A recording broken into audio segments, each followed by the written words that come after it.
cake तो पूछे लो एक तो केक आन लाग्यो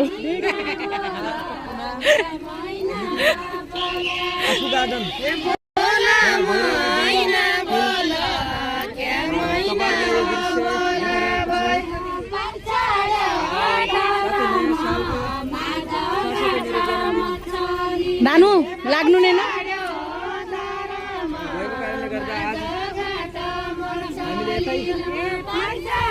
यो गार्डनमा बनाएका छौँ एकदम खुसी लागेको छ धेरै मान्छेको बाटो उपस्थित यहाँ एकदम